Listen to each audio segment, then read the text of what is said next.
¿Sabéis lo que es esto? Vale, vale. Detrás de esta bombilla hay una gran historia de un hombre, seguro que os suena, Thomas Alva Edison, ¿vale? Una vez un periodista le preguntó que cómo se sentía después de haber fracasado 1000 veces para hacer una bombilla y dijo, yo no fracasé, solo descubrí 999 formas de cómo no hacer una bombilla. ¿Vale? Me llamaba mucho la atención porque se puede ver que hay un gran trabajo, ¿no?, detrás de esa bombilla. Hay muchas habilidades, hay mucho conocimiento, mucho trabajo duro. Y como decía Gemma también, ¿no?, quien busca termina encontrando. Y yo veo también la historia de un hombre que no se cansó de buscar hasta que encontró la manera, ¿no?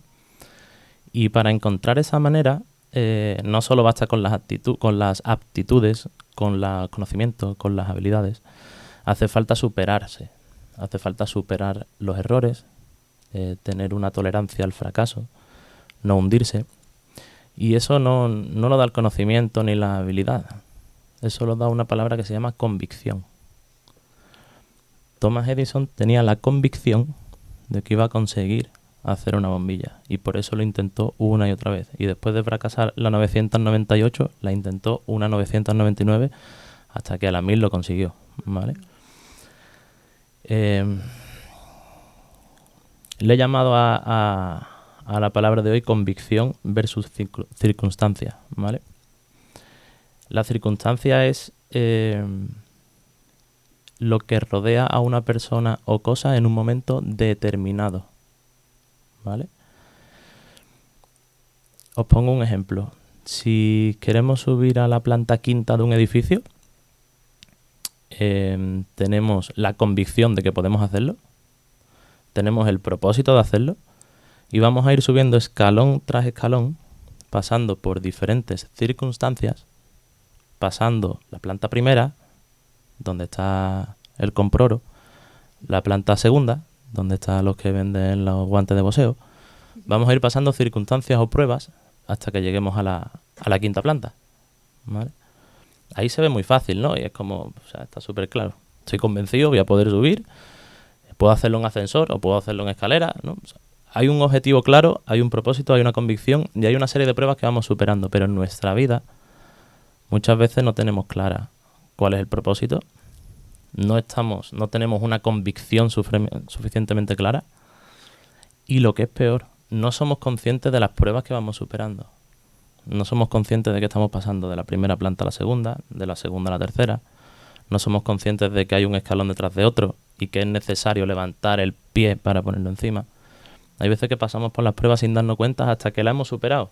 Y decimos, wow, si no hubiera pasado eso, si no hubiera subido ese escalón, no hubiera subido el siguiente.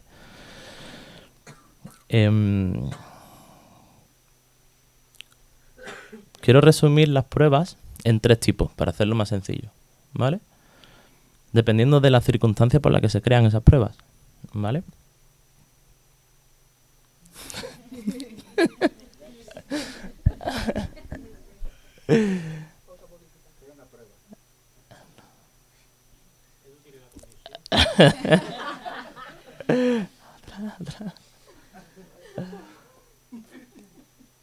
Vale. Hay 3 tipos de pruebas. Una prueba que eso se da por nuestros propios errores o por nuestros propios pecados. No podemos echarle la culpa a nadie. Hemos metido la pata y hemos tomado una decisión incorrecta. Nos hemos metido en un lío, ¿vale? Tenemos otro tipo de prueba que es por la naturaleza del mundo, por el punto en el que está la sociedad, por el mundo caído y pecaminoso en el que vivimos. Y a lo mejor no tiene nada que ver con nosotros, pero nos ha tocado. O sea, hay unos gobernantes que toman decisiones, hay coches circulando por la calle, hay muchas cosas que escapan de nuestro control o de nuestras decisiones, pero que terminan provocando en nosotros pruebas, adversidades, circunstancias que son ajenas a nosotros. Y la tercera, que son pruebas en las que Dios quiere que progresemos. Son pruebas en las que uno no sale diferente, en las que da igual si las provocas o no, da igual la circunstancia en la que te encuentres, pero son intencionalmente puestas ahí por Dios. Son especialmente permitidas por Dios, porque hay un propósito detrás de eso. Para desarrollar esto un poco más, a mí me gusta mucho la historia de José. José, hijo de Isaac, hijo de Jacob, hijo de Isaac, hijo de Abraham. Ahí os he puesto un poco para que nos ubiquemos. José fue el primer hijo que tuvo Jacob con Raquel. Jacob fue hijo de Isaac, hijo de Abraham, a quien se le dio la promesa que su descendencia sería mayor que más numerosa que las estrellas del cielo. José nació ya a la vejez de Jacob, ¿vale? Jacob se enamoró de Raquel y fue a pedirle la mano al padre, a Labán, y le dijo: sí, yo te entrego a mi hija, pero si trabajas 7 años para mí. Y Jacob dijo: bueno, venga, voy a trabajar 7 años, Raquel merece la pena. Cuando terminó los 7 años le dio a Lea. Y dijo: pero no, te dije mi hija, toma, ahí tienes a Lea. Y dijo Jacob: pero yo la que quiero es Raquel. Ah, que quiero a Raquel, por otros 7 años. Entonces los otros 7 años que se conseguía Raquel, pues le dio tiempo de tener a Rubén, a Simeón, a Leví, a Judá, a Isaacar, a Gad, ¿vale? Zilpa y Bilha son concubinas de Jacob. Y si echáis una mirada rápida os daréis cuenta que representan a las 12 tribus de Israel, ¿vale? Jacob, cuando tuvo la guerra con ese ángel en Perinel, pues Dios le puso el nombre de Israel y tuvo una promesa para él, ¿no? Y un poco la historia que vamos a contar ahora vamos a ir desarrollándole y vamos a ver la gran influencia que tuvo José en el desarrollo de esas 12 tribus, ¿no? Hasta que llegaron a la tierra que Dios les iba a prometer. Como había dicho, José era el hijo de Raquel, era el ojito derecho de Jacob. Lo tenía muy mimadito siempre, muy... Pues, a ver, siempre, yo soy hijo único, no sé cómo será con más hermanos y demás, pero yo entiendo que siempre hay un preferido, siempre en este caso era José, ¿vale? Cuando José tenía 17 añitos así, el padre le regaló una túnica hermosa y él pues iba por ahí con su túnica enseñándosela a sus hermanos, dando vueltas por ahí, contándole al padre lo que los hermanos estaban haciendo. En fin, una serie de sucesos. Os voy a hacer un resumen corto de la vida de José, ¿vale? Y luego entramos con profundidad. La cosa es que a José terminaron vendiéndole como esclavo a Egipto. Ellos vivían en Canaán, terminaron en Egipto. En Egipto estuvo trabajando estuvo de esclavo para un guardia real. Terminó en la cárcel. De la cárcel, aprovechando sus dones, que eran las de interpretar sueños, terminó viéndose cara a cara con Faraón. Y Dios ahí le dio una gracia, ¿no? Y a la hora de revelar y a la hora de transmitir sabiduría, y terminó convirtiéndose en gobernador de Egipto. Cuando vino la hambruna al mundo, Egipto había guardado, gracias a José, cosecha para esos años de hambruna y terminaron, pues toda la familia de José terminó en Egipto, una tierra que el faraón le dio, y a partir de ahí se desarrollaron las 12 tribus, ¿no? Claro, tú dices: José es un niño mimado, le venden como esclavo, está en la cárcel y termina de gobernador de Egipto. O sea, puede ser de las personas más poderosas del mundo en aquel entonces. El imperio egipto era lo más. ¿Cómo llega José ahí, no? Pues mira, vamos a hacer, dentro de las pruebas que pasó José, me voy a quedar también con 3, ¿vale? La primera prueba, que fue cuando le vendieron como esclavo. Quien le vende como esclavo son sus hermanos, ¿vale? Podemos ver, vamos a leer un poco de la escritura para que pongáis bien en contexto. En Génesis 37,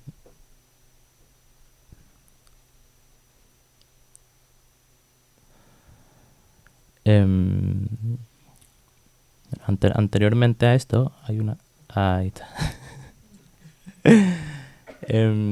José desde pequeñito, desde que tenía 17 años, ya cuando le dio el padre la túnica, que también es algo como muy simbólico, empezó a tener sueños, ¿vale? Y el primer sueño que tuvo una noche se lo contó a sus hermanos y eso hizo que lo odiaran más que nunca. Y pues, yo me imagino a José corriendo. Escuchen este sueño. Resulta que estábamos en el campo atando gavillas de grano y de repente mi gavilla se levantó y las de ustedes se juntaron alrededor mía y se inclinaron ante mí. Un mocoso de 17 años, los hermanos ya mayores trabajando en el campo, viene corriendo. He soñado que os vais inclinados delante de mí. Y los hermanos, pero... Ah, entonces tú vas a ser nuestro rey, ¿no? Ah, eso es lo que tú piensas, que va a reinar sobre nosotros. Entonces lo odiaron más todavía, ¿no? Al cabo de unos cuantos versículos, el padre, Jacob, manda a José. Se ve que no se llevaban muy bien porque le dice, oye, ve a ver qué están haciendo tus hermanos y te vuelve y me lo cuentas, ¿sabes? O sea, no estaban juntos. Le dice a Jacob, vete, mira y ven y me lo dices. Y resulta que cuando los hermanos de José lo ven acercarse, lo ven desde lejos ya. Imagínate tú cómo llegaría con la túnica, no sé qué, que ya ahí está José. Y tramaron matarlo. Aquí viene el soñador, vamos a matarlo. Vamos a tirarlo en una de esas cisternas. ¿Podemos decirle a nuestro padre que un animal se la ha comido? A ver dónde quedan ahora sus sueños. Pero Rubén, que era el primogénito de Lea, ¿vale? Y primogénito en teoría, ¿no? Cronológicamente era el primogénito de Jacob también. Intercedió y dijo, no lo vayamos a matar, nos vamos a manchar la sangre, ahora hay que encubrir esto, uy, espérate. Y en lo que pensaban, vieron a unos ismaelitas, que pasaban por allí, camino de Egipto, y Judá le dice a los hermanos, oye, que vamos a ganar con matar a nuestro hermano.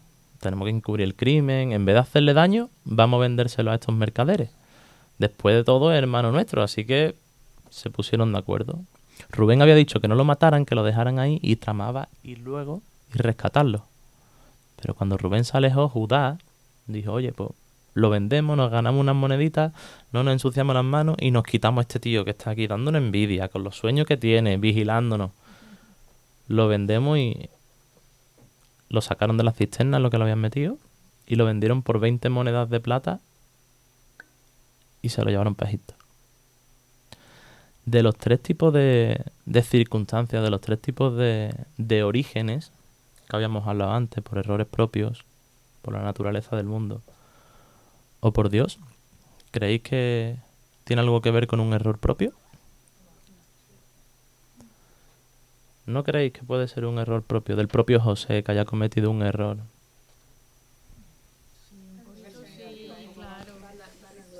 Hombre, un poquito de culpa puede tener. O sea, a lo mejor, ¿no? Un poquito de soberbia tuvo, ¿no? Al principio con su hermano.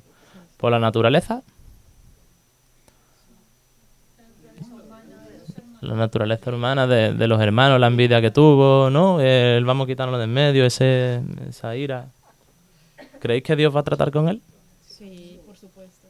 Ahí podemos ver tres motivos de la prueba que tuvo que superar José. Vamos a ir con la segunda prueba. Una vez que es vendido a Egipto, llega a la casa de Potifar. Potifar es el... A las dos.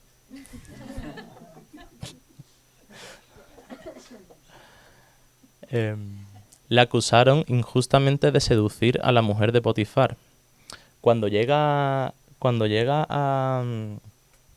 casa de Potifar, él empieza siendo pues un siervo, limpiando y demás. Pero al cabo de poco tiempo termina siendo el mayordomo de la casa de Potifar.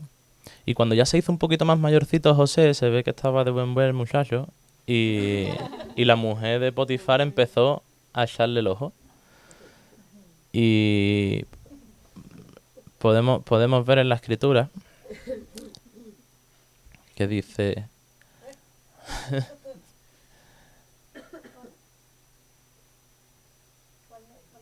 Después del 2.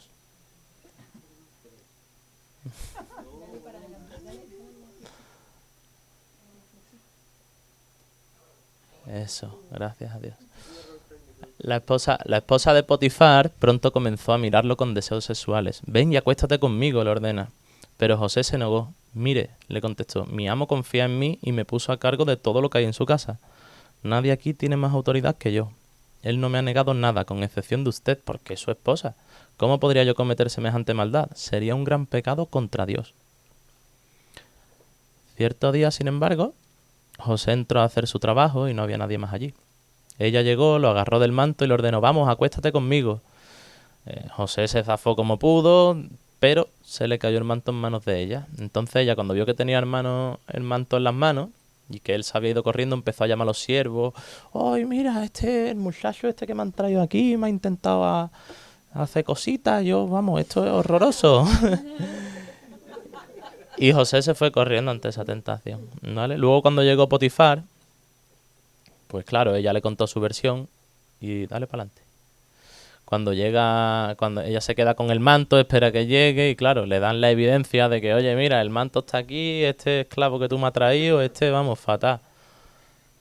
Potifar entonces se enfadó de cómo José había tratado a su esposa o de cómo la mujer estaba contando que José le había tratado y lo metió en la cárcel.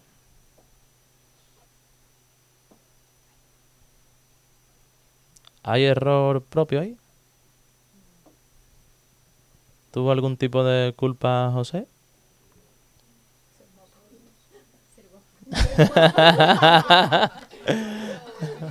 Eso es de la naturaleza. Es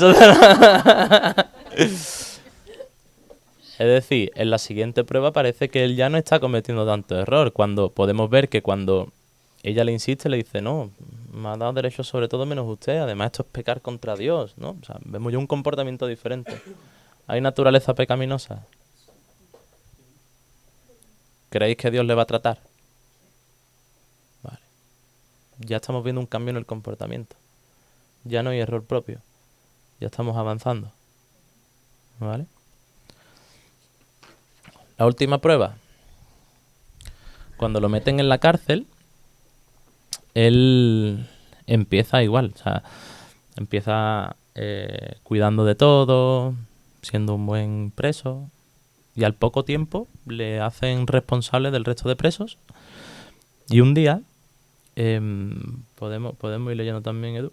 Una noche, mientras que estaban en la cárcel, el copero y el panadero del faraón tuvieron cada uno un sueño. Y cada sueño con su propio significado.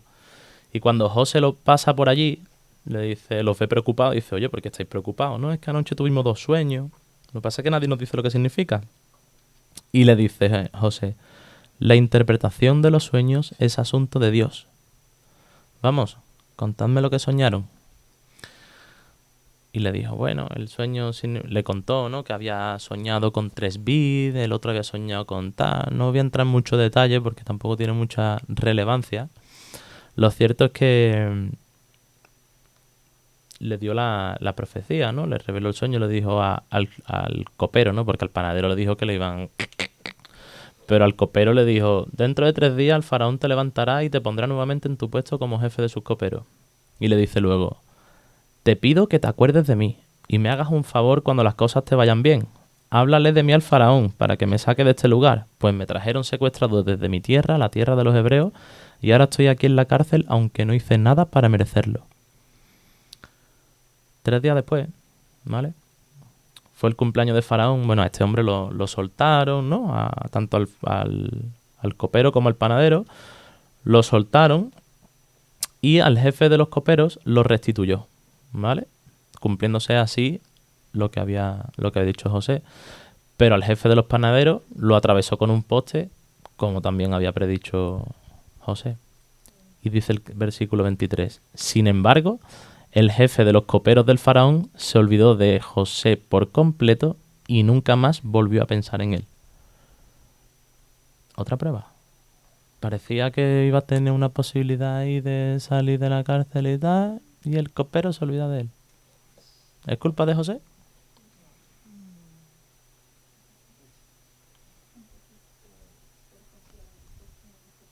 Bueno, sí. Bueno, Por creer que por su don iba a decir algo a cambio. así es. Así es. Ahí es donde está la clave. Ahí es donde está la clave. Él empezó a utilizar su don para servir a otros, en lugar de para enaltecerse, como al principio. Pero una vez que lo había interpretado, trató de sacar un beneficio.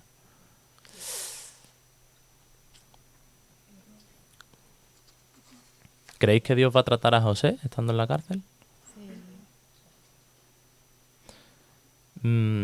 A mí lo que me llama la atención de la historia de José, ¿no? y a pesar de sus comportamientos, es que todo el mundo va a pasar pruebas y va a pasar aflicciones. Sea cristiano, no lo sea musulmán, sea guapo como José, o sea feo, sea bueno, sea malo, todos vamos a pasar por aflicciones y por pruebas. Pero si tenemos la convicción de que Dios está con nosotros, Dios va a estar con nosotros. Podemos ver, Edu, durante todo el tiempo de que Dios estaba con José. Podemos ver cómo el Señor estaba con José, por eso tenía éxito en todo mientras servía en la casa de su amo egipcio. Dale rapidito. Y vio su amo que Jehová estaba con él, y Jehová lo hacía prosperar en su mano. Y aconteció que desde que cuando él le dio el encargo de su casa y de todo lo que tenía, Jehová bendijo la casa de José, y la bendición de Jehová estaba sobre todo lo que tenía, así en casa como en el campo. Pero Jehová estaba con José y le extendió su misericordia y le dio gracia al ojo.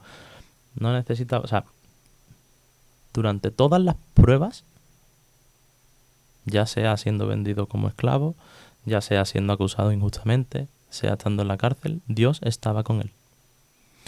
Y el hecho de sentir que Dios está contigo lo cambia todo. Si podemos llegar a tener la convicción de que Dios está contigo a pesar de la circunstancia que estés viviendo, lo cambia todo.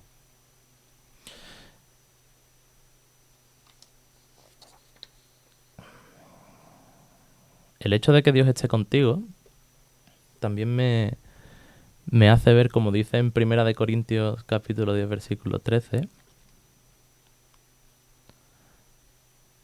nos dice Pablo, las tentaciones que enfrentan en su vida no son distintas de las que otros atraviesan, y Dios es fiel, no permitirá que la tentación sea mayor de lo que puedan soportar.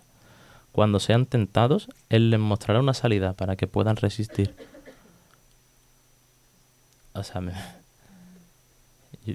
mi cabeza hacía como un clic, digo, entonces si Dios está conmigo y Dios no va a permitir una tentación que me sobrepase, si Dios es tan fiel de que a pesar de mis circunstancias, si yo estoy convencido de que Él está conmigo, Él me va a dar una salida a esto. Claro, lo que determina que veamos la salida es la actitud con la que enfrentemos esa circunstancia. Yo a José no lo he visto en ningún lado maldecir a los hermanos, ni a los mercaderes, no ha maldecido ni a Dios. Entonces, tú imagínate que José hubiera maldecido a los hermanos, o se hubiera enfrentado a ellos, o a lo mejor Rubén no intercede por él. O si cuando se va con los mercaderes a Egipto y lo van a vender, él se niega o batalla contra ellos, a lo mejor dice, ¿cómo lo vamos a meter en la casa a servir? Lo ponemos a hacer trabajo forzoso. O si cuando está allí lo hace de mala gana, no asciende a mayordomo. O cuando está en la cárcel se pone rebelde, no lo ascienden. O sea, al final, esa convicción que nosotros tenemos de que Dios está con nosotros nos hace tener una actitud diferente frente a esas circunstancias.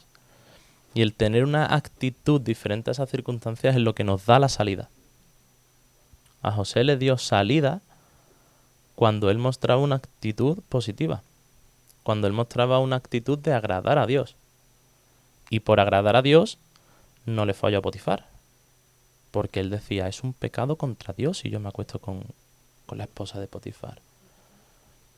Ni siquiera por salvar, como tú dices, a Potifar, ya era por agradar a Dios. Entonces, cuando estamos alineados, las cosas, en las circunstancias empieza a haber salidas, ¿no?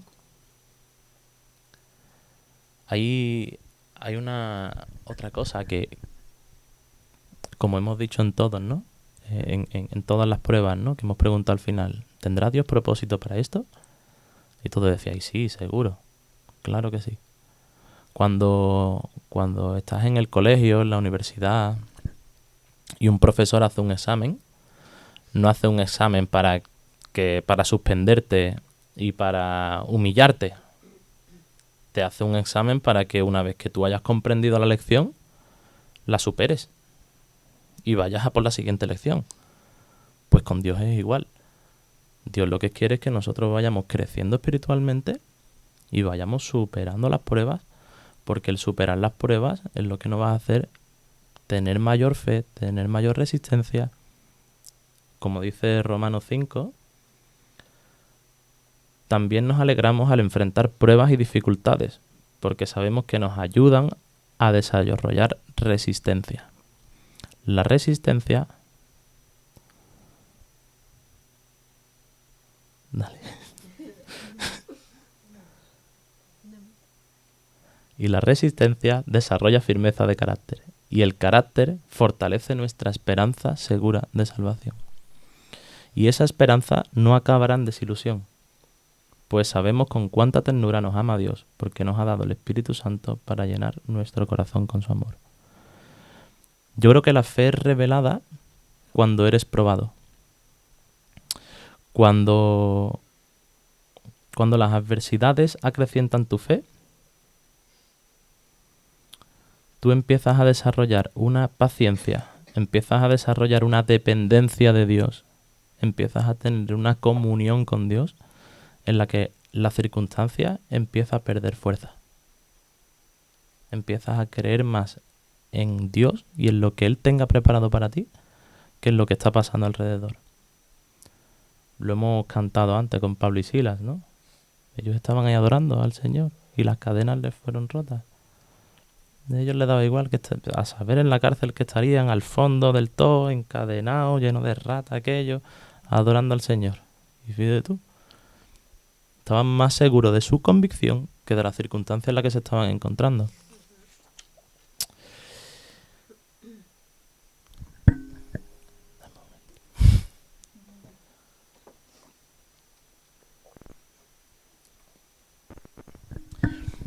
Mira, en la vida de José hemos podido ver una transformación.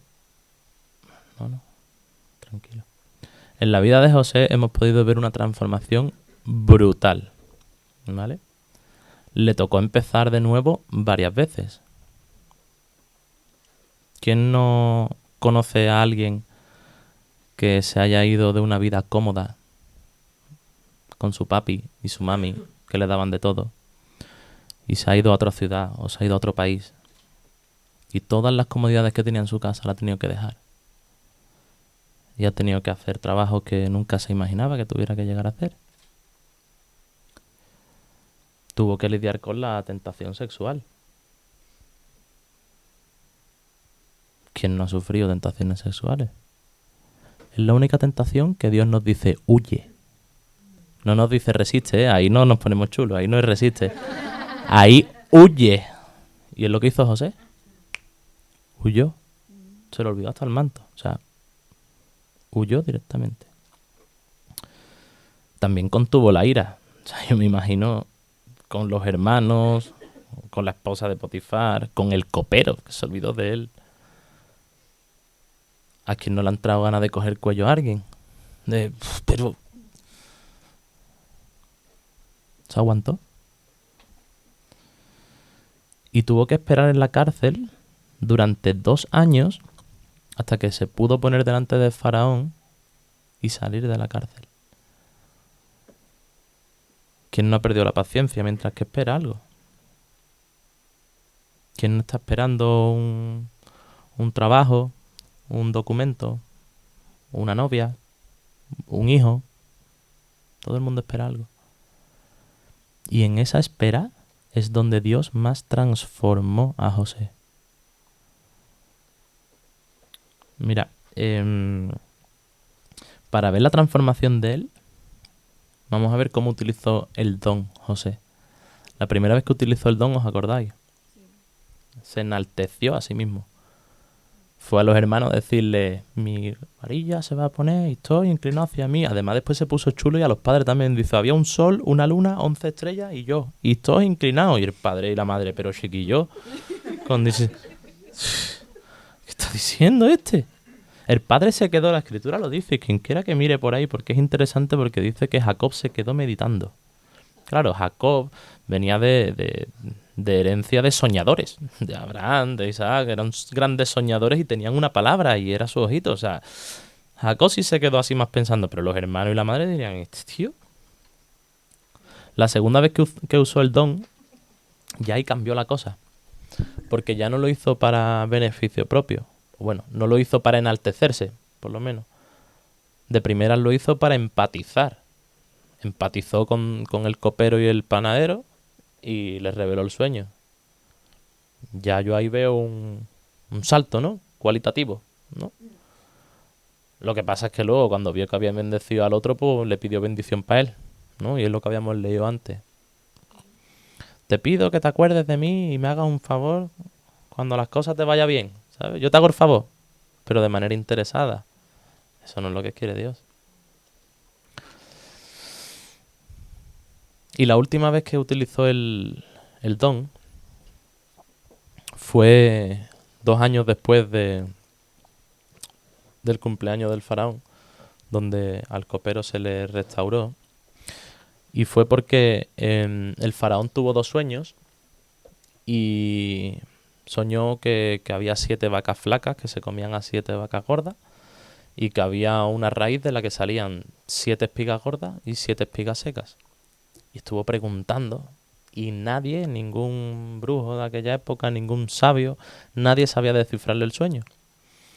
Y de repente aparece el copero y dice, uy, 2 años después, faraón, me estoy acordando de un chaval que había allí en la cárcel donde yo estaba, que a mí al panadero nos reveló los sueños y tuvo razón. Ah, sí, pues mandármelo para acá. Entonces el faraón llamó a José, lo pelaron, le cambiaron la ropa y lo pusieron delante de faraón. Entonces faraón le dice, mira, me han dicho que tú eres el revelador de sueños y yo es que tengo unos sueños que nadie me revela. Y ahí mira cómo le responde José. No está en mí. Dios será el que dé respuesta propicia a faraón. Llevamos 2 años sin saber nada de José. O sea, estaba en la cárcel, quiso por beneficencia del otro salir. No hemos sabido nada de él en 2 años. Y cuando aparece así. No está en mí. Dios será el que dé respuesta propicia a faraón. Entonces, le cuenta, ¿no? Entre esos versículos, el faraón le cuenta lo de las vacas y lo del trigo. Y termina José diciéndole, el sueño de faraón es uno mismo. Dios ha mostrado a faraón lo que va a hacer. O sea, constantemente le está atribuyendo todo a Dios, de primeras. No está buscando beneficio, no está buscando nada. Y cuando se dirige así, es cuando Dios derrama sabiduría, derrama bendición y derrama todo sobre José. Y a continuación José empieza a decirle, tienes que poner a una persona, porque bueno, os voy a contar de qué iba, ¿no? El sueño.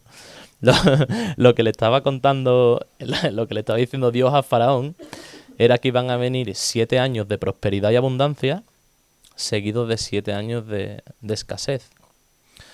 Entonces José le dice, Dios le revela el sueño y además añade José. Y dice, yo aconsejo que pongas a una persona encargada de vigilar toda la cosecha durante estos 7 años y que un porcentaje, una parte de las cosechas vengan aquí y se guarden para cuando vengan los 7 años de escasez. Entonces ahí Faraón le responde, como Dios te ha mostrado todo esto a ti, no existe nadie más sabio e inteligente que tú. Tú estarás a cargo de mi palacio y toda mi gente obedecerá tus órdenes. El faraón será el único con más poder que tú. Es brutal porque José arrancó creyéndose que se iba a inclinar a él, sus hermanos y a lo mejor padre y la madre. Pero lo que tenía Dios para él era mucho más grande. Se iba a arrodillar todo el pueblo egipcio delante de él. Pero para llegar a eso, José tuvo que pasar por pruebas, tuvo que mantener su convicción y tuvo que tener la actitud adecuada ante cada circunstancia que le venía. Aun cuando parecía que él ponía los ojos en Dios, creía que merecía algo por sus hechos. Hoy en día, hoy entendemos que eso es la gracia. Antes, José le revelaba el sueño al copero y le decía una por otra, porque no entendía que lo que viene de Dios viene por gracia. No hay que hacer nada, solo hay que estar convencido y mantenernos con Él y en Él. Mira, en la historia de José va muy paralela a la vida de Jesucristo. Hay muchas cosas que eso se llama que es una cristofanía, ¿no? Los dos eran el hijo amado de su padre. Jesús era el hijo amado de Dios. José era el hijo amado de Jacob. Los dos se tuvieron que ir a Egipto, obligados. Los dos fueron vendidos, uno por 20 monedas de plata por Judá y otro por 30 por Judas. Es el mismo nombre en hebreo, viene de la misma. Ambos fueron condenados injustamente y ambos liberaron a su pueblo. En Génesis 50, al final de la historia de José, los hermanos vuelven a José y se arrojan al suelo delante de José y le dicen, mira, somos tus esclavos. Y José le dice, no me tengan miedo, ¿acaso soy yo Dios para castigarlos? Era el gobernante de Egipto. Y dice, no, ustedes se propusieron hacerme el mal, pero Dios dispuso todo para bien. Él me puso en este cargo para que yo pudiera salvar la vida de muchas personas. Todo lo que pasó José, en el momento en el que él iba con los mercaderes para ser vendido a Egipto, ¿creéis que él podía llegar a imaginar que salvaría la vida de muchas personas o que terminaría siendo el gobernante de Egipto? No. Pero él tenía la convicción de que Dios estaba con él y no se dejaba llevar por las circunstancias, lo que le hacía tener una salida siempre. Hay otra cosa que, tal como José liberó a su pueblo, Jesús también liberó al suyo. Lo que pasa es que Jesús liberó a su pueblo para siempre. Y no lo liberó de la hambruna, lo liberó del pecado. Por eso, hoy tenemos la fortuna de tener ese ejemplo que es Jesús para seguirle, para ver cómo Él lo hacía, porque Él nunca pecó. Él nunca puso la mirada en nada del mundo. Él nunca antepuso su interés a nada. Él siempre estuvo a la voluntad del Padre. Y esa es nuestra guía, ese es nuestro ejemplo. Y si queréis una convicción, a mí lo que me tiene convencido en absoluto es la palabra que nos da Jeremías. Pues yo sé los planes que tengo para ustedes, dice el Señor. Son planes para lo bueno y no para lo malo, para darles un futuro y una esperanza. A mí eso me vale, a mí eso me convence. Puedo tener un montón de planes, pero los que va a tener Dios van a ser mayores. Si me dejo llevar por la espera, en lugar de permanecer esperando, hay una frase muy bonita que dice, no te rindas en la prueba, ríndete ante el Dios que está permitiendo la prueba.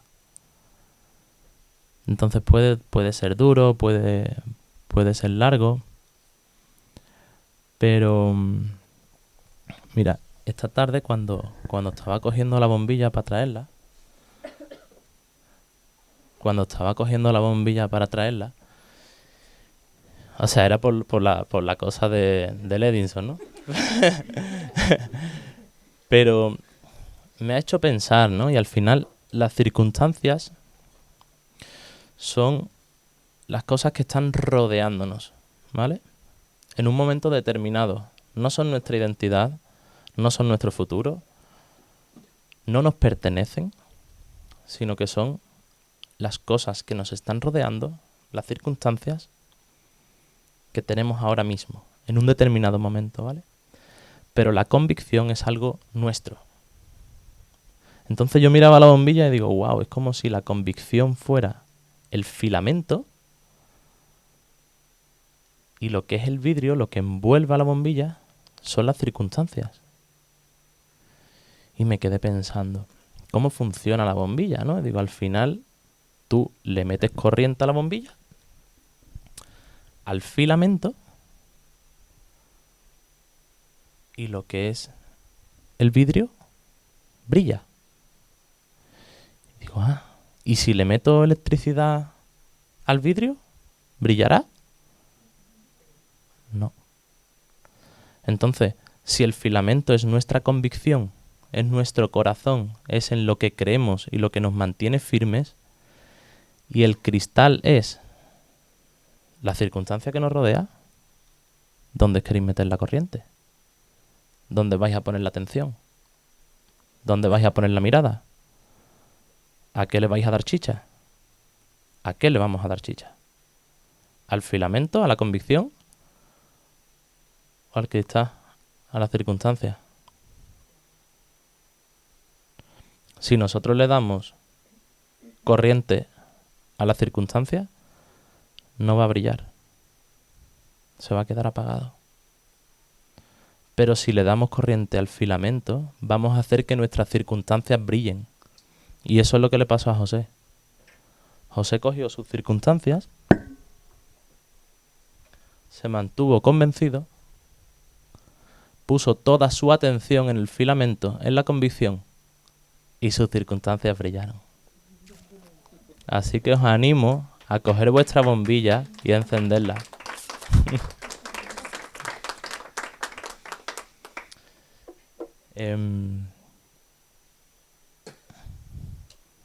Me ha tocado mucho esta palabra porque conforme uno va desarrollándolo, se va acordando de cosas, ¿no? De uno mismo. Y esta tarde es que ha sido de... O sea, es que es tan claro. O sea, el ejemplo de la bombilla es tan claro. O sea, ¿dónde estoy apuntando? ¿Dónde estoy apuntando? Y veía a José y digo, wow. Fue transformada su vida por completo.